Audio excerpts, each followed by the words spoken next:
Hello, welcome to the Cinemasia Film Festival, and in conjunction with the Binger, co-presenting this program of the Filmlab shorts, and also the panel discussion afterward entitled Slanted Vision, Asians in Film and Media. First, I want to thank the Binger for being our partner in the Filmlab. Just a little explanation about the Filmlab program. The Filmlab program is Cinemasia's program to stimulate the presence of Asians in media, in film and media. And by doing so, we help to sponsor and to create 3 short films in a span of a short time to be produced and then shown at our film festival, and also on our tour as well. So we sent out a proposal for stories about people of Asian descent or people who are interested in Asian issues or identity, to send proposals for short fiction films. And out of those proposals, we select 3 films to be made. And today we're watching the 3 films that were made in the Filmlab program. This is the second screening. The first screening we had last Saturday during the film festival. And this is a smaller select group of people who are interested in film or media or these issues. So first we're going to watch the films, and then afterwards we're going to have a panel discussion downstairs. I hope you enjoy the films, and then afterwards we'll have a short Q&A with the Filmlab filmmakers before the panel session. Thank you. Thank you so much for the film. We really enjoyed, and thank you for coming and watching, and thank you, Doris, for this Cinemasia Film Festival, also the film, of course, Binger. I'm here the first time, and I'm quite impressed. I do think it's the idea of these funds in application form of making a film, giving in a script and then making a film out of it. It's about mentoring and giving the opportunity to tell the stories of everybody's own, right? And what was actually the idea behind your story or your film? I'm quite impressed because it's also about recognition, but especially male recognition, and it's linked to a romance, right? Could you elaborate? Yeah, well, the message was what I meant, what it meant to be is for me. That we Asians or Chinese not only can show you some martial arts, but also a little bit flavor of some slapstick comedy. And also we do have a heart, and we also have romance, and we like to joke around too. So I try to put to make a mix of film to create some new things, and also you can see some classical music, piano. And because I like playing piano since I was a little kid, and also I practice Kung Fu. I try to combine these two to create some new energy, yeah, and to create a bridge to the Western and the Eastern culture with just a simple how do you say, plush with a turtle, yeah, and turtles walks very slow.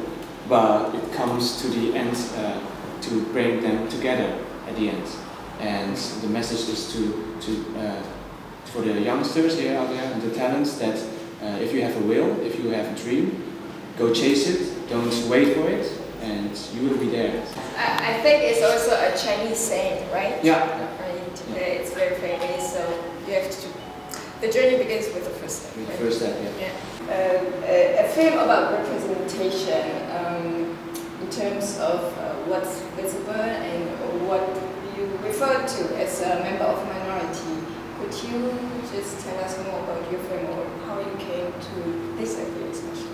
While I was researching my own background, and which I think is always interesting, I grew up between a Dutch father and an Asian mother, and I always see that as growing up in a sort of collision. Okay.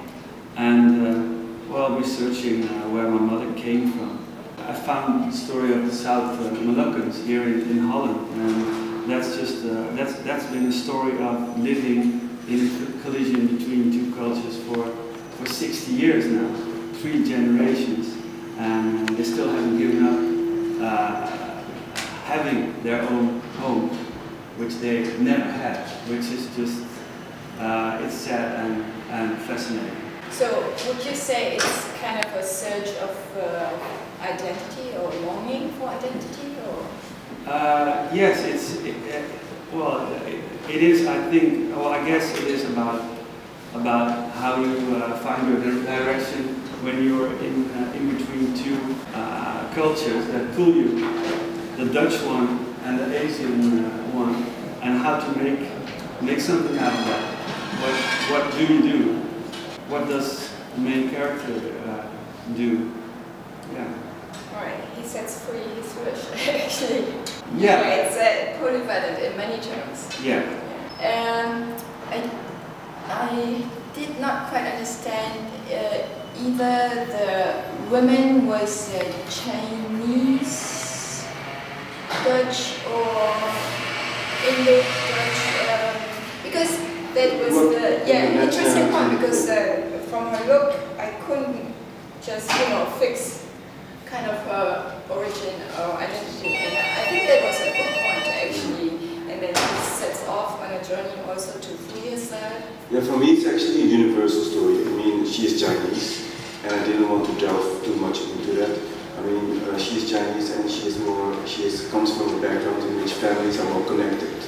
And she's mourning over the loss of her parents, and lots of people. The film is also about street phobia, of course, and lots of people get street phobia, and they have a traumatic experience, and they don't have a safety net. And since her safety net, her parents, her family is not there, she has basically become isolated. But in a way, it's a story about street phobia. The context is Chinese, but it's universal. In essence, I mean, street phobia. In another interview, someone asked me, is street phobia Asian? I'm like, no, street phobia is street phobia. The context is Asian. There's no safety net, and she was used to having the safety net. She was used to having close-knit family connections. So that aspect is Chinese, but other than that, no. Yeah, also, of course, you mentioned the food is really important in that film. Also, she watches kind of Chinese films, right? The reference is clearly there, and she goes out. It vanishes, and I kind of she doesn't watch TV anymore, or at least you don't show it, and it's a step toward the world outside, and she connects more and more to the world. So I very much liked it. And the loss, the one point I didn't get is, who's actually calling? Lakshmi. Lakshmi is she's basically someone who's longing for her daughter. She is confused, she's demented, and she keeps calling, thinking she's calling her daughter. Yeah. So you didn't get that out of the film? No. It's like, it could be. No, you didn't get my film? No, but it could be also just a fantasy figure. Or no. It could be also. No, it was basically an elderly, confused, demented Indian lady. But I quite liked it that it's not fixed. Could be real, but could be also in her fantasy. Could be. Yeah, it's an interpretation film. So whatever you want to see.